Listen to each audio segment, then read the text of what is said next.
जगतारनी निहोरा आश्रम, रामदेरी आकाशपुर जयमंगला बाबा का ये आश्रम है। यहाँ से हम लोग चल रहे हैं जयमंगला गढ़, जयमंगला माता के यहाँ पे। पंजाब से कुछ मित्र आए हुए हैं, उन्हीं के साथ में ये हमारे मित्र गुरु भाई हैं। हम लोग चल रहे हैं जयमंगला गढ़, जयमंगला माता के यहाँ पे। तो चलिए, जयमंगला माता की जय, जयमंगला बाबा की जय, गुरु महाराज की जय। ये आश्रम का एग्जिट एंट्री। पहले मैं कभी YouTube पे सब्सक्राइब कीजिए, शेयर कीजिए, आज तक कभी इन चीज़ों को समझा नहीं। और जब मुझे ये महसूस हुआ कि भाई बरसों से मैं भक्ति भाव में, जब से गुरु महाराज की शक्ति को महसूस किया, माता की शक्ति के बारे में क्या बताऊं, तो डालता गया। बस मैं खुद अपना बॉलीवुड इंडस्ट्री में एज एन एक्टर काम करता हूं, ये भक्ति भाव में डालता गया। लेकिन अब डिजिटल मीडिया का ज़माना है, डिजिटल दुनिया हो गया है, तो यहाँ पर अब सब्सक्रिप्शन, इन चीज़ों का भी एक महत्व हो गया। तो बड़ा अजीब लगता है कि बरसों से इतनी अच्छी कोशिश कर रहा हूँ और उसके बाद भी 550 के आसपास बातें हो रही थी सब्सक्राइब और सब्सक्रिप्शन चैनल। तो मैं कहना ये चाह रहा था कि देखिए, जब मैं ऑलरेडी बॉलीवुड इंडस्ट्री में एज एन एक्टर काम करता हूँ, मैं कभी इन चीज़ों को ज़्यादा तवज्जो नहीं दिया कि मुझे हज़ारों लाखों सब्सक्राइबर मिले और कल को उससे 2 पैसा अर्न हो। लेकिन एक वास्तविकता जिससे इनकार नहीं किया जा सकता है, और वो ये है कि अर्थ युग है, धन युग है। तो धन के बिना हर चीज़ व्यर्थ है। जब एक दिव्य संत जिनकी बात मैं कर रहा हूँ, और अपने गुरु महाराज संत श्री 108 जयमंगला बाबा का, और ये भी नहीं है कि मैं भक्ति भाव में उनको आराध्य बना लिया, भगवान तुल्य मानने लगा। मैं आपको एक बात बताता हूँ, मैं बहुत उदंड और बहुत दुस्साहसी किस्म का नास्तिक, आप कह सकते हैं नास्तिक किस्म का इंसान था। बरसों बरस पहले, मतलब जब मैं टीनेजर था और स्टडी मतलब स्कूल से कॉलेज की ओर जा रहा था, तो जा चुका था। कॉलेज में इंटर में इन किया, और इंटर में इन करते ही मेरे दिमाग में आ गया कि मैं बिजनेस करूँगा, पैसा कमाऊँगा। मिडिल क्लास का आदमी हूँ। घर में मैंने कुछ 25-30 लाख रुपए का डिमांड कर दिया, भाई झारखंड जाऊँगा, कोल्ड फील्ड में धंधा करूँगा, और बस हो गया, पढ़ाई वढ़ाई हो गई। तो घर वाले परेशान हो गए ये सोच के कि भाई मिडिल क्लास वाले हम लोग इसको मतलब मेरे बारे में 25-30 लाख रुपए कैसे दें। तो उसी वक्त मेरे मोहल्ले में जयमंगला बाबा आए, क्योंकि जयमंगला बाबा तो 45 वर्ष पहले लगभग सिद्धि लिए। अब इनकी कहानी भी अद्भुत है, कभी दोबारा शायद सुनाऊं। तो इस इलाके में उनको ईश्वर तुल्य बहुत लोग, ज़्यादा लोग नहीं जानते हैं, क्योंकि बीच में इस बात का मेंशन करूंगा, फिर अपनी कहानी बताऊंगा।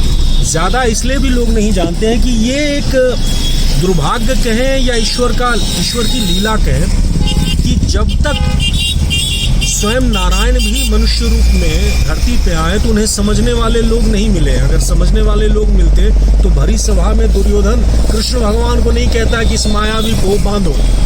भरी सभा में कृष्ण भगवान को नहीं कहता कि ये मायावी है, बांधो।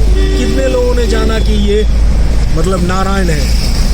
महाभारत समय में अर्जुन को उनका रूप दिखा, उससे पहले अर्जुन भी उनको सिर्फ एक अच्छा मित्र मानते थे, उससे ज़्यादा नहीं समझते थे। तो मैं कहना चाह रहा हूँ, अगर ये रहता तो दिव्य संत साई बाबा, ये शोर शराबा, ये सब जो आवाज़ें आ रही, इसके लिए माफ़ी चाहता हूँ। माइक लाना भूल गया और एकाएक हम लोग जा रहे हैं, तो इसके लिए आवाज़ अगर मेरी क्लियर नहीं आ रही हो तो माफ़ी मांगता हूँ। तो शिरडी के साईं बाबा जब तक रहे तो कितने लोगों ने उनको जाना, बहुत कम लोगों ने जाना। अगर जान जाता तब तो फिर आज इस तरह मतलब जिस तरह लाखों लोग उनके दर पे जाता है, उस समय तो उनको उन लोग क्या क्या नहीं, कितनी तकलीफें हुई। तो स्वामी परमहंस को लोग पागल कहते थे, घर के बाहर रहते थे, आम मनुष्य की तरह, आम मनुष्य थे भी, लेकिन उनमें दिव्यता थी, माता सवार रहती थी, वो तो सबको दिखाते नहीं फिरते थे। देवराहा बाबा मचान पे रहते थे, कितनों ने जाना कि ये दिव्य संत है, चंद लोगों ने जाना, और जिन्होंने जाना उनका उद्धार भी हो गया। उसी तरह जयमंगला बाबा को ऐसा नहीं कि सभी लोग जानते हैं। जैसे मैं महसूस करता हूँ कि आम का सीजन चल रहा है, अभी मंजर आया है पेड़ पे, बहुतायत पेड़ों पे देखता हूँ मंजर जो है लदे हुए हैं, लेकिन वो मंजर फल का रूप लेगा ये कहना बड़ा मुश्किल है।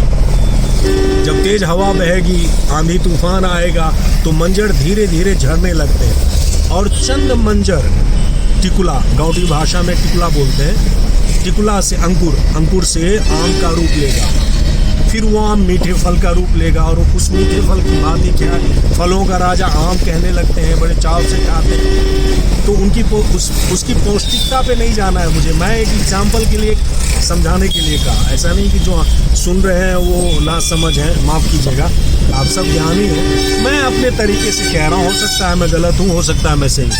तो उसी तरह इनके पास जो भीड़ आती है, इनके पास जो भीड़ आती है, वो भीड़ सभी भक्त होंगे, ये भ्रम मैं तो नहीं पालता, और ना ये भ्रम गुरु महाराज पालते हैं।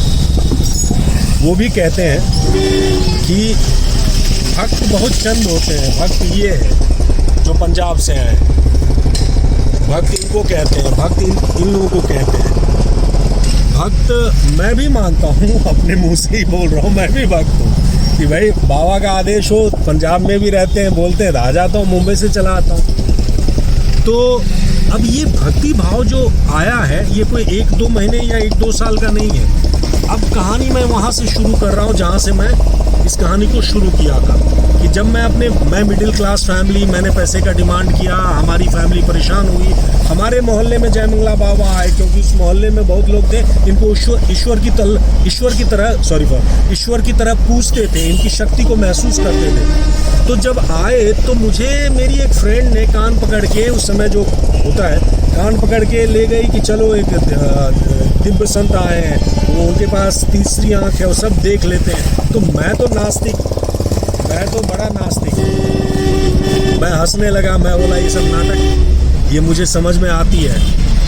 तो इस तरह वहाँ जब गया तो मुझे उन्होंने कुछ नहीं बोला, मेरे आने से पहले उन्होंने मेरी माँ और मेरे भैया को कह दिया था कि वो अभी बिजनेस नहीं करेगा, आप लोग मत बोलना कि पैसा नहीं दूंगा, आप लोग बोलना कि हाँ पैसा दूंगा। तो सब लोगों ने भैया ने, माँ ने सवाल की कि क्या करेगा, तो वो मुंबई फिल्म इंडस्ट्री जाएगा, मुंबई जाएगा, माया नगरी जाएगा, कुछ साल भटकेगा, संघर्ष करेगा, धीरे धीरे काम करेगा, फिर मेरी शक्ति को समझेगा, मेरे पास आएगा, फिर मैं उसे मार्गदर्शन दूंगा, फिर वो धीरे धीरे आगे बढ़ेगा। तो ये घटना, ये चीज़ घटती गई। मतलब मैं गया वहाँ, घाट का पानी पिया, इनकी बातें याद आने लगी, क्योंकि बीच में भैया ने कहा था कि बाबा तुम्हारे बारे में, जब मैं मुंबई गया तो बाबा की बातें भैया ने कहा कि मुझे पता था, बाबा बोले जयमंगला बाबा, तो मैं उस समय भी उपहास उड़ा दिया था।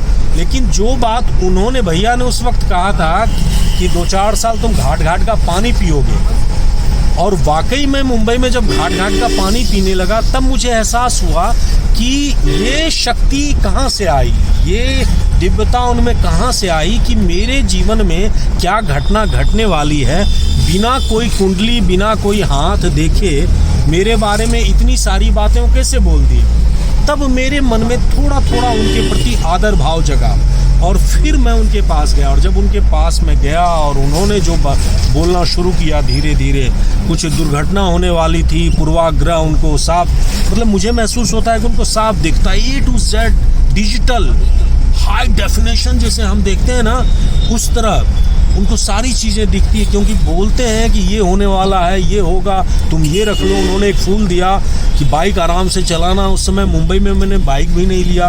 उन्होंने कहा कि लेने वाले हो, तुम्हें एक बड़ा प्रोजेक्ट मिलेगा। उस समय गर्व एक फिल्म, सलमान भाई की फिल्म थी, तो उसमें चूँकि जय माता दी मैंने पहले कर लिया था, हेमा जी के साथ स्टार्ट किया उन्हीं के साथ। तो पुनीत जी, मुझे पुनीत तिस्सर जी जो है डायरेक्टर उस समय गर्व के थे, उस समय की बहुत बड़ी फिल्म थी, तो वो मुझे ढूंढ रहे थे। मैं उनसे मिलने गया, दोस्तों ने कहा कि तुम पुनीत जी के साथ किए हो जय माता दी, जाके मिलो, बड़ी फिल्म कर रहे हैं। मैं मिलने गया तो भड़क गए प्यार से, गुस्से में कि मैं तुमको ढूंढ रहा हूँ, तुम दूसरे लोग स्ट्रगल करते हैं और तुम गायब हो।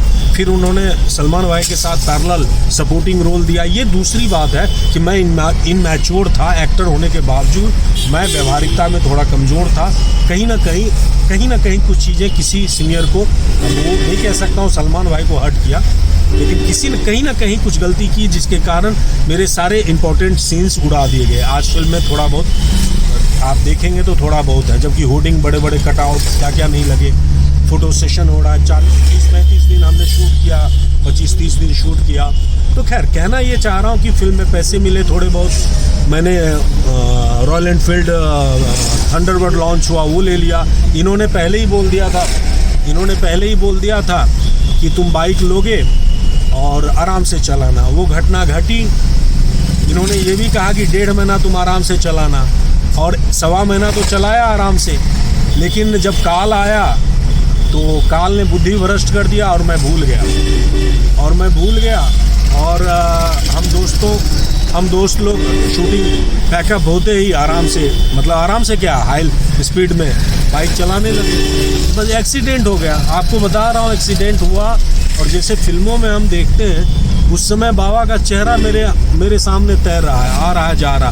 हमारे प्रिय मौत को बहुत करीब से मैंने देखा। हाईवे पर 1 किलोमीटर तक बुलेट मेरे ऊपर है, मैं नीचे घसीटता हुआ जा रहा हूँ और मुझे लगा अब मैं मर रहा हूँ, क्योंकि हेलमेट भी नहीं था। लेकिन एकाएक बाबा का चेहरा याद आया, और मुझे ये भी याद आया कि उन्होंने एक फूल पढ़ के दिया था और मैं अपने पर्स में रखा, और मेरा हाथ एक्सीडेंट, घसीटता हुआ मैं जा रहा हूँ हाईवे पर, बुलेट मेरे ऊपर, और मेरा हाथ मेरे पर्स पे गया कि फूल रखा हुआ है, पर्स है तो फूल है। और एक शक्ति मेरे अंदर संचार हुई, और फिर विश्वास जगा। और बाइक कहीं, मैं कहीं, दोस्त लोग आए, मुझे उठाया, मेरा पैर मूवमेंट नहीं कर रहा है, घर पहुंचाया। रात के 1 बजे, सर्दी का मौसम, दिसंबर का महीना, मैं मुंबई में। मैं 1 बजे रात को गुरु महाराज को फ़ोन किया। फ़ोन 1 रिंग बजा और बाबा फ़ोन उठाते ही बोले, जय हो, कल्याण हो, टल गया। मैं कुछ बोला नहीं, इससे पहले वो बोले टल गया। मुझे ऐसा लगता है, उस समय लगा कि ये बैठ के देख रहे हैं मुझे, मतलब इन्होंने बचाया मुझे। तो बहुत चीज़ें ऐसी है जो एक्सप्लेन नहीं कर पाऊँ। उसके बाद जीवन में बहुत ऐसी घटनाएं घटी जब मुझे महसूस हुआ कि हमारे साईं हैं, हमने इनको जाना। ये अच्छी बात है कि वो सारी घटनाएं मैं भूल नहीं पाता हूँ। और इस तरह फिर धीरे धीरे इनको समझने लगा। मुझे ऐसा लगता है कि माता इन पर साक्षात सवार रहती है। अब किसके लिए ये क्या करते हैं, नहीं करते हैं, ये अलग अलग बात है। वही बात है कि जो भक्त है, जो इनको उस रूप में देखता है, इनको पहचानता है, पूछता है, उसके लिए बहुत करते हैं।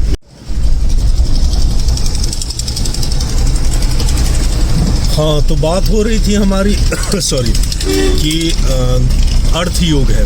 कहना ये चाह रहा था कि मतलब पहले सीरियसली नहीं लिया कि चैनल एस्टेब्लिश करना है, सब्सक्राइबर बहुत ज़्यादा हो, जो एक क्राइटेरिया होता है उसको फिलफुल किया जाए, और उससे कुछ अर्थ हो, मतलब अर्थ आए, पैसे आए, अर्थ इन द सेंस।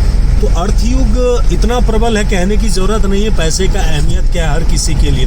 और डिजिटल दुनिया हो गया, सारी दुनिया सिमट गई है, स्मार्टफोन वगैरह वगैरह, लैपटॉप, तो ये सारी चीज़ों में तो अर्थ क्या मायने रखता है, ये तो जब गुरु महाराज के पास बैठता हूँ तो वहाँ महसूस करता हूँ उनकी पीड़ा को देखकर। और कभी कभी मैं सोचने लगता हूँ, जैसा कि मैं बीच में कहना चाह रहा था, कि मुझे लगता है कि मैं उनको पहचान लिया, मैं उनको समझ लिया, और फिर मुझे लगता है कि मैं उनको बिल्कुल नहीं समझ सका। क्यों? तो वो भ्रमित भी कर देते हैं कि हाँ, मैं इतना, माता इतनी सिद्धि, इतनी शक्ति उनको दी है, ये भ्रमित भी कर देते हैं। और पैसे की अहमियत, अर्थ युग जिसका मैं जिक्र कर रहा था, कितना मायने रखता है और कितना प्रबल है, प्रबल इन द सेंस कि क्या महत्व रखता है। उनको देखता हूँ कि उनके पास कोई बैंक बैलेंस नहीं, उनको जानने वाले सभी जानते हैं, उनके पास कोई बैंक बैलेंस नहीं, बैंक अकाउंट तक नहीं, बैंक बैलेंस कहाँ से होगा ये सभी जानते हैं, उनको जानने वाले। अगर उनको कोई दान दक्षिणा देता है तो वो खास प्रिय भक्तों को बोलते हैं कि अपना अकाउंट नंबर वगैरह उनको दे दो, उसमें वो डाल देंगे और वो कैश निकाल के उनको दे देता है। और वो 152 लगभग विशाल भव्य यज्ञ किए, जिस यज्ञ में लाखों रुपए खर्च होते हैं, यानी करोड़ों का यज्ञ कर चुके हैं, लेकिन उनके पास बैंक अकाउंट नहीं है। और माता सवार रहती है, जमंगला माता हर वक्त, जमंगला माता की सिद्धि है, वो सवार रहती हैं। कामरू कामाख्या, असम में गुवाहाटी माता, कामाख्या माता वो सवार हैं, क्योंकि 5-6 साल वहाँ सिद्धि कर चुके हैं, तब कर चुके हैं। गुरु महाराज की कहानी बहुत अद्भुत है, अगर आप लोग चाहें तो कभी मैं उनकी कहानी भी बता सकता हूँ या उसको थोड़ा डिजाइन करके शेयर कर सकता हूँ। तो कहना ये चाह रहा हूँ कि पैसे का अहमियत क्या है। जब उनको देखता हूँ कि बहुतायत लोग आते हैं और वो दुनिया के पहले ऐसे संत हैं जो इतने उदार हैं, मैं ये दावे के साथ कहता हूँ, और सैकड़ों हजारों लोग मेरी इस बात को मुहर लगाएंगे, दुनिया के इकलौते संत हैं जो इतने उदार हैं।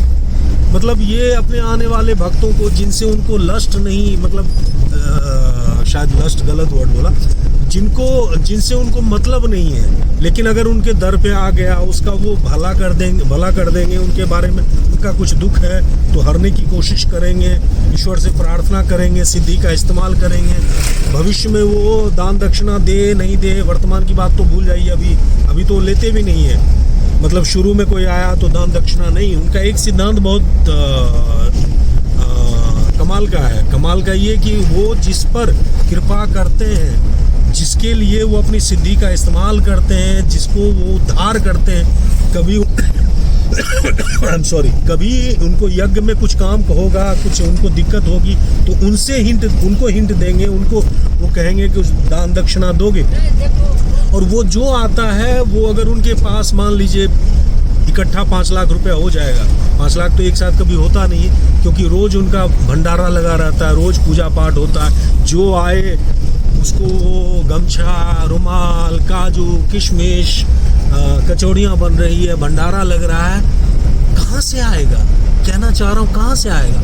माँ भी तो पूछती होगी, मैंने तो तुमको इतनी शक्तियाँ दी, इतनी सिद्धियाँ दी, उस सिद्धियों का इस्तेमाल तुम कहाँ करते हो?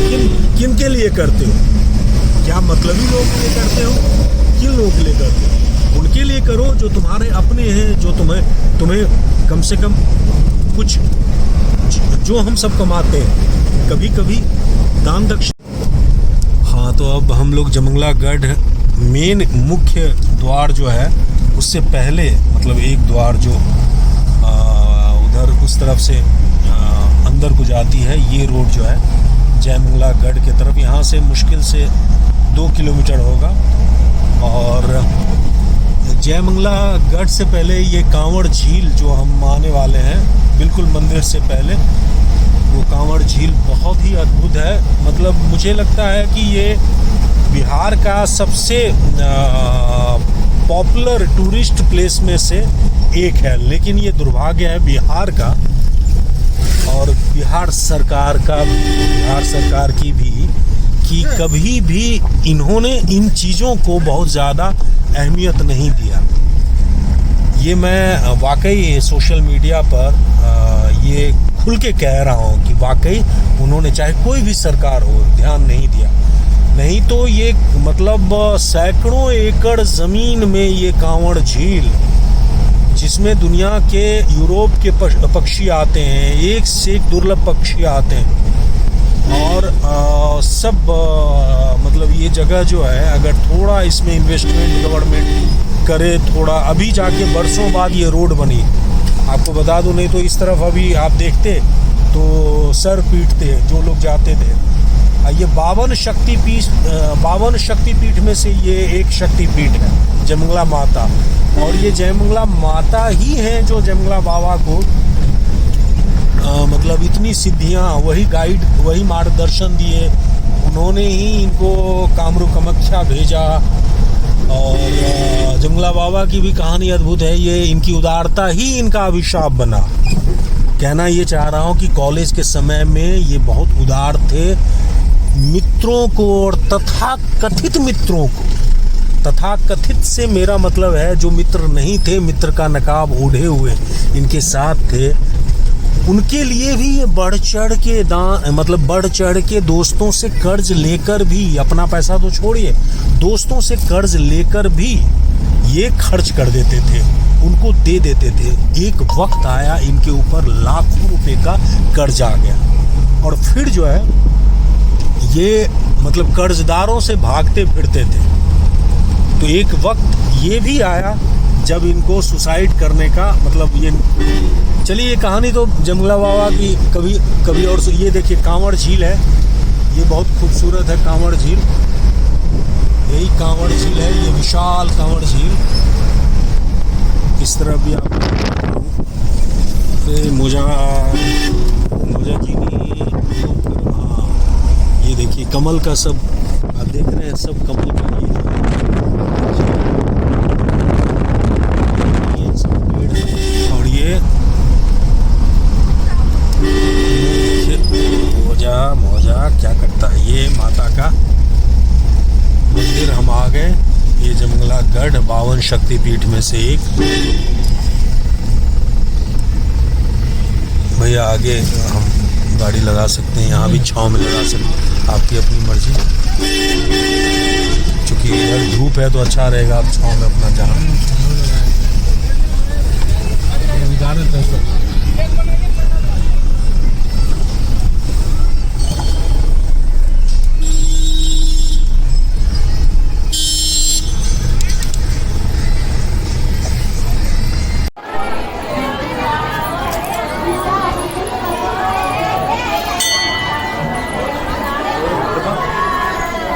आइए पवित्रो वा सर्वात्मं गतोऽपि वा स्मरे पुण्डरीकाक्षः स्वभावः निरन्तरः सोचे ओम पुण्डिकाक्षः पुनातो गंगानयन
प्रणाम करती ओम भूर्भुवः माता महादेवी